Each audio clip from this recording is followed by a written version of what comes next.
Question arises कि क्या हुआ कि अगर हमारी जो दुआ है वह एक्सेप्ट नहीं हुई, ठीक है, एक्सेप्ट नहीं हुई क्या मतलब ये कि जो हमने मांगा वो हमें नहीं मिल रहा। सबसे पहले तो आप याद रखें कि जरूरी नहीं कि आपकी दुआ कबूल होने का मतलब ये है कि आपको मिनो अन वही चीज मिले जो आप मांग रहे हैं। आपकी दुआ की कबूलियत की शक्ल जरूरी नहीं कि वही हो जो आप अल्लाह से मांग रहे हैं, और जरूरी नहीं कि आप जिस लम्हे मांग रहे हैं आपको उसी लम्हे मिल जाए। जब याकूब अलैहिस्सलाम ने दुआ मांगी यूसुफ के मिल जाने की, तो उनकी दुआ तो उसी दम कबूल हो गई जिस दम उन्होंने वो दुआ मांगी। मगर क्या यूसुफ मिले? नहीं, यूसुफ तो कई साल बाद मिले ना। यूसुफ जवान हुए, मिस्र में रहे, वहां के एक अच्छे ओहदे पे फाइज हुए, उसके बाद फिर याकूब अलैहिस्सलाम से उनकी मुलाकात हुई। Does that mean कि याकूब अलैहिस्सलाम की दुआ कबूल ही नहीं हुई? No, उनकी दुआ तो उसी लम्हे कबूल हुई थी जिस लम्हे उन्होंने मांगी। मगर दुआ फिर आपको उस सूरत में मिल जाना, अल्लाह ने उसकी एक टाइमिंग रखी होती है।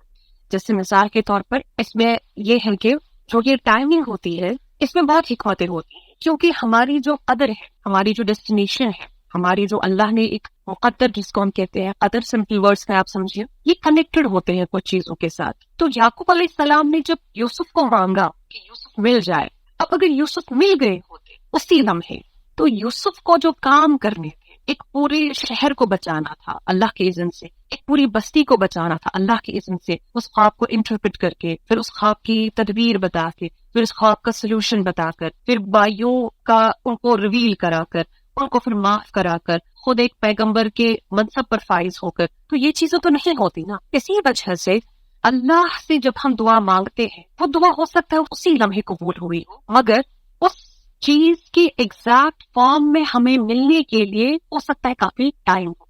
जैसे सपोज एक औरत है जो कंसीव नहीं कर पा रही, अब वो अल्लाह से दुआ कर रही है, या रब मुझे औलाद सालेह अता कर। उसने कंसीव किया फौरन से, अब क्या उसको बच्चा मिला उसी टाइम पे? नो, उस बच्चे के दुनिया में आने के लिए उसको कितना वेट करना है? 9 months। अब क्या इसका ये मतलब है कि उसकी दुआ कबूल नहीं हुई? नो, इसका मतलब ये है कि उसकी दुआ उसी लम्हे कबूल हुई जब उस दुआ ने रूट्स लिया उसकी वोम में। बट फॉर दैट दुआ to get in a form that this person needs, actually it will take some time, और इस टाइम में इस बंदे के लिए बेहतरी होती है। ठीक है, अगर माँ बच्चे को 6 माह के बाद ही जन्म दे, एक हम कह सकते हैं कि प्रॉपर डिलीवरी नहीं हुई, ठीक है, तो एक प्रॉपर वे में, एक प्रॉपर प्रोसीजर में, एक प्रॉपर टाइम पीरियड के बाद जब वो जन्म देती है, she is happy, she is more than happy. ठीक है, इसी तरह से याकूब अलैहिस्सलाम अगर यूसुफ को ऐसे ही पाते वो तो बहुत खुश होते कि बाप को बेटा मिल गया, मगर बाप ने जब बेटे को इतने सालों बाद एक ऐसे ओहदे पर देखा, पैगंबर के मनसब पर फाइज देखा, उनकी खुशी का तो कोई आलम नहीं था ना। यही वजह है आप अगर दुआ कर रहे हैं और अगर आपकी दुआ आपको अभी बज़ाहिर लग रही है कि कबूल नहीं हो रही, सब्र करें, तवक्कुल रखें, इंतजार करें।